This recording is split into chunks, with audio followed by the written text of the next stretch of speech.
Good morning મિત્રો. તો આજે આપણી સાથે છે ચિદુભાઈ પવેખ. કેમ છો? Good morning. Good morning. કે જેમને શેર માર્કેટની અંદર, સ્ટોક માર્કેટની અંદર 10થી વધારે વર્ષનો પણ એક્સપિરિયન્સ છે. એ 10થી વધારે વર્ષનો અનુભવ ધરાવે છે કે ક્યાં લોકોને કેવી રીતે ઇન્વેસ્ટ કરવું અને ક્યાં કઈ જગ્યાએ કઈ ઉંમર પ્રમાણે ઇન્વેસ્ટ કરવું એ પણ એમને વધારે આપણને એ અનુભવ ધરાવે છે. તો ચાલો આજે શીખીશું એમની પાસેથી, વધારે જાણીશું એમની પાસેથી કે શેર માર્કેટ છે શું, અને જો આપણે શરૂઆતથી એની અંદર બહુ નાની ઉંમરથી આપણે એની અંદર સ્ટોક માર્કેટની અંદર ઘૂસવા માંગતા હોઈએ તો કેવી રીતે એની અંદર પહેલું પગલું લેવું અને આગળ કેવી રીતે આપણે એમાં આગળ વધવું, કે એની અંદર કેવી રીતે કેરિયર બનાવી, તે બધું આપણને આજે જણાવશે ચિદુભાઈ. કેમ છે ચિદુભાઈ? બસ ગુડ મોર્નિંગ પુષ્પા. બસ આપણે ઓડિયન્સ જાણવા માંગે છે કે કોઈ બિગિનર્સ હોય કે જેણે કોઈ દિવસ શેર માર્કેટની અંદર ઇન્વેસ્ટ ના કર્યું હોય, કાં તો શેર માર્કેટનું નામ જ ના ખબર હોય કે શું છે, તો એને આપણે કેવી રીતે એને શરૂઆત કરાવી શકીએ, કે કેવી રીતે એની અંદર કરિયર બનાવી શકીએ, એનો આગળ એની અંદરથી ઇન્કમ જનરેટ કરી શકીએ, જણાવજો. યસ. તો પુષ્પી એમાં એવું છે કે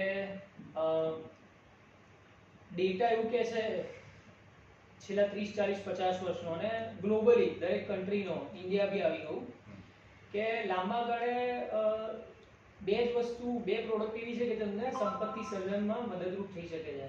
એક છે રિયલ એસ્ટેટ અને બીજું છે સ્ટોક માર્કેટ. અત્યારે આપણે સ્ટોક માર્કેટની વાત સમજી લઈએ. તો બિગિનર્સ હોય તો એને સપોઝ કોઈ 20 વર્ષની વ્યક્તિ છે, ભણે બી છે અને એને પોકેટ મની બી ફાધર તરફથી મળી રહ્યા છે અને સેવિંગ્સ કરવું છે, તો એ અત્યારે એક મ્યુચ્યુઅલ ફંડ રૂટથી સ્ટાર્ટ કરી શકે છે. એમાં દર મહિને 500 રૂપિયાથી બી એસઆઈપી થાય છે. અને તમે જેટલું વહેલું સ્ટાર્ટ કરશો એટલું કમ્પાઉન્ડિંગનો બેનિફિટ તમને મળશે અને એમાં લાંબા ગાળે તમને એક મોટી વેલ્થ બનવાની પૂરેપૂરી બહુ મોટી સંભાવના છે. એટલે એસઆઈપી ની અંદર કોઈ મિનિમમ અમાઉન્ટ હોય છે કે એટલે તમે ઇન્વેસ્ટ કરી શકો? યસ, ઘણી કંપનીઓ 100 રૂપિયાથી બી ઇન્વેસ્ટમેન્ટ લેતી હોય છે, પણ જનરલી નોર્મલી 500 રૂપિયાથી તમે એવરેજ બધે સ્ટાર્ટ થતું હોય છે. અને જો તમે એમાં જેટલું અર્લી સ્ટાર્ટ કરશો 5000 રૂપિયાથી, તો તમે એમાં તમને કમ્પાઉન્ડિંગનો બહુ મોટો બેનિફિટ મળશે.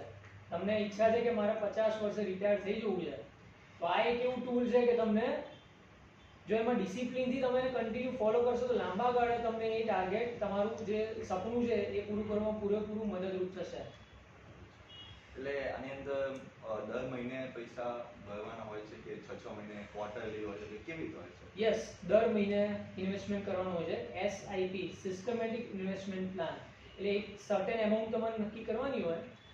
એ એમાઉન્ટ તમે નક્કી કરો એટલે દર મહિનાની તારીખ ફિક્સ હોય, એ મહિને તમારા બેંકમાંથી પૈસા ડેબિટ થઈ જાય અને એટલા યુનિટ્સ તમને મળે. મ્યુચ્યુઅલ ફંડની જે બી સ્કીમ તમે સિલેક્ટ કરી હોય એમાં તમારું ઇન્વેસ્ટમેન્ટ ચાલુ થઈ જાય. અને બિગિનર્સને એટલું કહીશ કે આમાં ઇમ્પોર્ટન્ટ છે સૌથી વધારે ધીરજ. એટલે 3 ધ છે: ધીરજ, ધન અને ધ્યાન. ધન બહુ મેટર એટલે નથી કરતું કે તમે બધાને એવું હોય છે કે મોટી એમાઉન્ટથી સ્ટાર્ટ થાય અથવા મોટા લોકો માટે જ આ મ્યુચ્યુઅલ ફંડ ને સ્ટોક માર્કેટ, એવું નથી.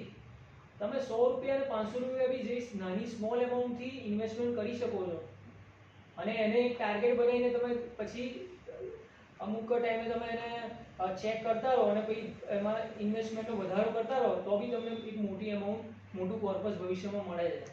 એટલે એ તો એક બહુ મોટો ભ્રમ છે કે મોટા લોકો, પૈસાદાર લોકો માટે છે કે બહુ મોટા બિઝનેસમેન માટે છે, એવું નથી. દરેક માટે આ માર્કેટ ઓપન છે. અને યંગસ્ટર માટે તો એવું કહીશ કે આ એક 8મી અજાયબી છે. કારણ કે યંગસ્ટર છે, લાઈક એવું કહી શકાય કે જે 20 વર્ષનો વ્યક્તિ છે, એની કમાવાની ઉંમર વધારે છે, એની જીવવાની ઉંમર વધારે છે, તો એ અને એટલો સમય બી આપી શકે. જેમ આપણે ધીરજની વાત કરી, તો એના માટે તો સોને પે સુહાગા જેવું છે. એટલે આમ જોવા જઈએ તો 20 વર્ષથી આપણે ઇન્વેસ્ટમેન્ટ કરવાનું ચાલુ કરીએ તો આમ માની લો કે બીજા 40 વર્ષથી ચાલુ કરે એ લોકો કરતા આપણે વધારે બેનિફિટ મળે ને? 100%.